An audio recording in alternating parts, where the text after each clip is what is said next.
اس سے زیادہ class fellow ہیں، اور ہم نے جو کالج کا زمانہ بھی ساتھ گزارا ہے، اور میرے بہت پیارے دوست، میرے سپورٹر، اور ان کی سب سے جو پیاری بات ہے،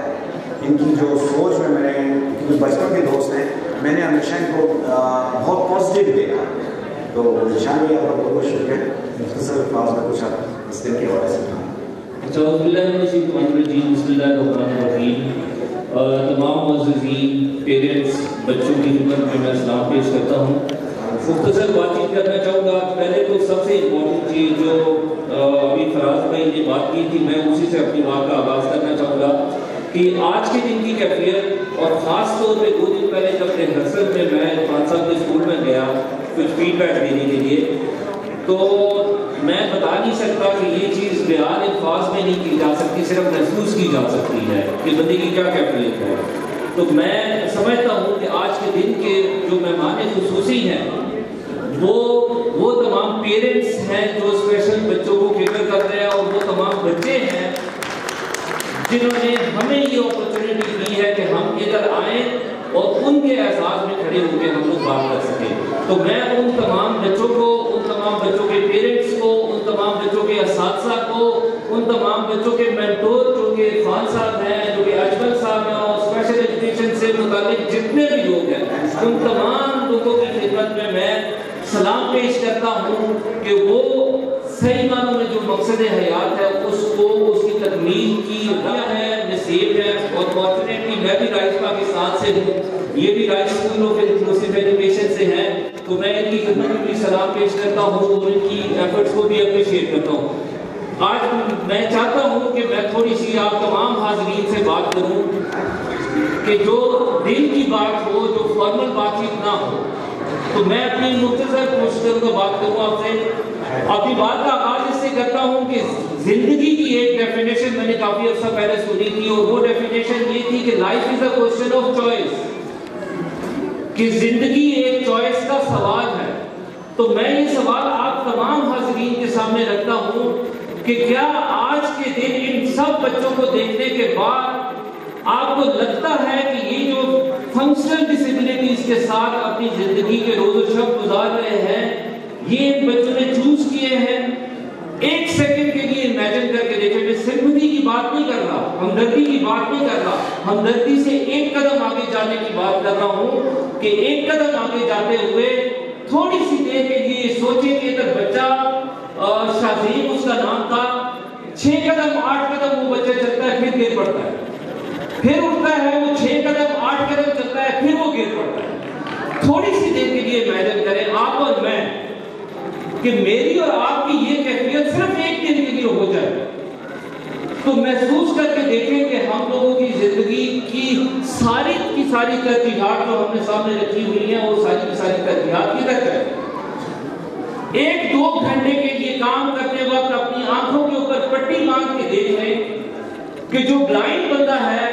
جو ساری کی ساری زندگی اسی کیفیت کے اندر گزارتا ہے، 1-2 گھنٹے تو دور کی بات ہے، میں کہتا ہوں 10 منٹ اپنے آنکھوں پہ پٹی باندھ کر کے کوئی ایک ٹاسک اپنے سامنے رکھ لیں، وہ کر کے دیکھ لیں تو سمجھ آ جائے گی کہ وہ بچے جو ہیں وہ کتنی زیادہ چیلنجنگ زندگی گزار رہے ہیں. تو میں یہ سمجھتا ہوں کہ آج کے دن جب ہم اسپیشل ایجوکیشن کا دن منا رہے ہیں، جب ہم انٹرنیشنل ڈسیبلٹی ڈے بنا رہے ہیں، تو آج کے دن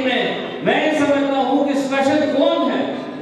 اسپیشل یہ بچے نہیں ہیں، اسپیشل وہ سارے کے سارے لوگ ہیں، وہ سارے کے سارے اساتذہ ہیں، وہ سارے کے سارے مینٹور ہیں جو ان بچوں کا سہارا بنے ہوئے ہیں اور ان بچوں کو زبردست طریقے سے سپورٹ کر رہے ہیں. اسپیشل جو بندہ ہے وہ سردار عرفان اسپیشل ہے، جو اجمل صاحب اسپیشل ہے. ہمارے رائس اسکول سے جو اسپیشل اسکول سے جو خواتین آئی ہیں، یہ اسپیشل لوگ ہیں جو ہماری توجہ، ہماری حوصلہ افزائی کے پورے اور بھرپور طریقے سے مستحق ہے. تو میں ایک چیز یہ، اور دوسرا امپورٹنٹ چیز یہ کہ ڈسیبل کون ہے. مجھے تو آج آپ کی یہ سمجھ آیا کہ یہ 85% آبادی جو ادھر نشاندہی جس کی کی ہوئی ہے، جو اپنے آپ کو نارمل سمجھتے ہیں، میں سمجھتا ہوں کہ ان 85% آبادی میں سے ہر وہ شخص جو ان لوگوں کو ڈسیبل سمجھتا ہے، جو یہ سمجھتا ہے کہ یہ لوگ مجھ سے کم تر ہیں، میں سمجھتا ہوں وہ ہر وہ شخص ڈسیبل ہے.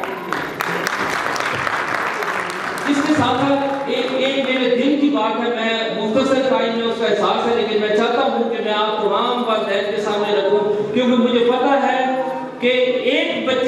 ڈسیبل بچے کو مینیج کرنا، میں نارمل اسکول چلا رہا ہوں، ایک نارمل کلاس کو چلانے کے برابر ہے، ایک بچہ ایک کلاس کے برابر ہے، تو یہ چیز مینیج کرنا بہت ہی زیادہ مشکل کام ہے۔ تو میں سمجھتا ہوں ایک پہلو زندگی کا جو میں چاہتا ہوں کہ میں آپ لوگوں کے سامنے رکھوں، وہ یہ ہے کہ جب اللہ تعالیٰ ہمیں وسائل سے نوازتا ہے، جب اللہ تعالیٰ نے ہم سب کو جسمانی وسائل سے نوازا ہوا ہے، ہم دیکھ سکتے ہیں، ہم سن سکتے ہیں، ہم چل پھر سکتے ہیں، ہم سونگ سکتے ہیں، باقی ساری کی ساری جو صلاحیتیں ہیں اللہ تعالیٰ نے ہمارے اندر رکھی ہوئی ہیں۔ دوسری چیز، اللہ تعالیٰ نے ہمیں وسائل دیے ہوئے ہیں۔ تیسری چیز، اللہ تعالیٰ نے ہمیں تعلیم، تربیت اور قابلیت دی ہوئی ہے، اور یہ سارے کے سارے اثاثے ہمارے پاس جتنے زیادہ ہیں، اس کے ساتھ ساتھ اتنی ہی زیادہ ذمہ داری اللہ تعالیٰ نے ہمارے اوپر رکھی ہوئی ہے، کیونکہ ہمارا انفارچونیٹلی بے حس معاشرے کے اندر اس طرح کی روش چل پڑی ہے کہ جس بندے کے پاس جتنے زیادہ وسائل ہے وہ یہ سمجھ بیٹھا ہے کہ وہ وسائل میرے لیے ہیں، کہ اللہ کا بڑا احسان ہے، وہ وسائل میرے بچوں کے لیے ہیں اور میرے ماں باپ کے لیے ہے، حتیٰ کہ قطعاً یہ چیز ٹھیک نہیں ہے۔ وسائل صرف آپ کے اپنے لیے وہ وسائل ہیں جو آپ کی بنیادی ضرورتوں کو پورے کرتے ہیں، اس سے زیادہ وسائل اللہ تعالیٰ نے اگر آپ کو اس سے نوازا ہوا ہے تو وہ وسائل معاشرے کے ان طبقات کے لیے ہے جو محروم طبقات ہے، جو نظر انداز کیے ہوئے طبقات ہے، اور ان پر اگر وہ وسائل ہم لوگ صلاحیت کے حوالے سے، اسباب کے حوالے سے، مال کے حوالے سے اگر خرچ نہیں کرتے تو اللہ تعالیٰ کو آخری دن ہم لوگوں کو اس کے اوپر جواب دہ ہونا ہوگا۔ میں مختصراً اپنی بات کو کنکلوڈ کرتا ہوں، ایک چھوٹی سی چیز، خاص طور پہ میرے جو بچے ہیں، اسپیشل بچے، ان کی خدمت کے لیے میرے ذہن میں تھا کہ میں ان کے سامنے یہ چیز رکھوں گا اور سننے والے تمام دوستوں کے سامنے بھی یہ چیز رکھنا چاہوں گا۔ ایک چھوٹا سا واقعہ، کہتے ہیں کہ دو دوست تھے، ایک کی عمر 6 سال کی، ایک کی عمر 10 سال کی، وہ دونوں دوست کھاتے، نہاتے، کھیلتے، سارا کچھ وہ جو ہے وہ ساتھ ساتھ کرتے تھے۔ ایک دن وہ کھیلتے کھیلتے گاؤں سے تھوڑا باہر چلے گئے،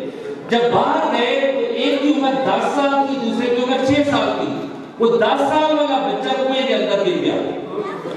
6 سال والا دوست اکیلا تھا اور بہت ہی زیادہ پریشان ہوا کہ یہ میں اپنے دوست کی جان کیسے بچا سکتا ہوں۔ اس نے بہت کوشش کی، ادھر ادھر سے کچھ چیزیں اکٹھی کر کے باندھی، رسی کر کے نیچے پھینکا اور اس کو کھینچ کے باہر نکال دیا۔ باہر نکالنے کے بعد وہ جب گاؤں میں واپس آئے اور گاؤں والوں کو انہوں نے یہ واقعہ سنایا کہ ہمارے ساتھ اس طرح کا سانحہ ہو چکا ہے، تو گاؤں میں سے کسی بھی بندے نے یقین نہیں کیا کہ 6 سال کا بچہ ایک 10 سال کے بچے کو جو کہ کنویں کے اندر گرا ہوا ہے، وہ کوئی اسباب اس کے پاس نہیں ہے، وہ کنویں سے کیسے نکال سکتا ہے۔ تو کرتے کرتے وہ اپنے گاؤں کے ایک بزرگ کے پاس یہ سارا سانحہ لے کر گئے اور ان سے پوچھا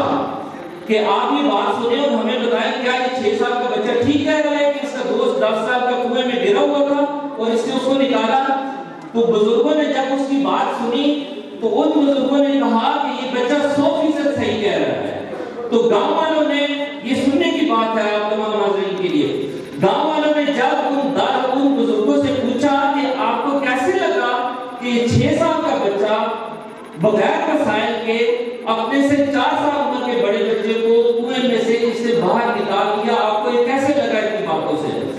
تو ان بزرگوں نے ایک بڑی زبردست بات کی جو آج کا میسج میری طرف سے تمام والدین کے لیے، تمام معززین کے لیے اور تمام بچوں کے لیے تھا۔ تو انہوں نے کہا کہ اس جگہ پہ کوئی بھی ایسا شخص موجود نہیں تھا جو اس 6 سال کے بچے کو یہ بتا سکتا کہ تم یہ نہیں کر سکتے، اس وجہ سے اس 6 سال کے بچے نے ایک ناممکن کام کر کے دکھا دیا۔ تو میں سمجھتا ہوں یہ مثال ہے ہم سب کے لیے، یہ مثال ہے ہم سب کے لیے، اور یہ ایک تنبیہ بھی ہے ساتھ ہم سب کے لیے کہ ہمیں سوچنا چاہیے کہ یہ ہمارے معاشرے کا ایک کلیدی حصہ ہے، یہ ان کی چوائس نہیں ہے، اللہ تعالیٰ کی طرف سے ان کے اوپر ایک مشکل گھڑی آئی ہوئی ہے، تو ان کو سنبھالنا، ان کو اعتماد دینا، ان کو اپنے آپ سے کم تر نہ سمجھنا، ان کی پوری بھرپور حوصلہ افزائی کرنا ہم سب کی ذمہ داری ہے۔ آخر میں ایک شعر عرفان صاحب کی خدمت میں کے لیے اور عرفان صاحب کے تمام دوستوں کے لیے، ان کی ٹیم اور ان کے بچوں کے لیے میں پیش کرنا چاہوں گا اور اس کے ساتھ اپنی بات کہ شکوہ ظلمت شب سے تو کہیں بہتر تھا، شکوہ ظلمت شب سے تو کہیں بہتر تھا، اپنے حصے کی شمع جلاتے جاتے. بہت شکریہ.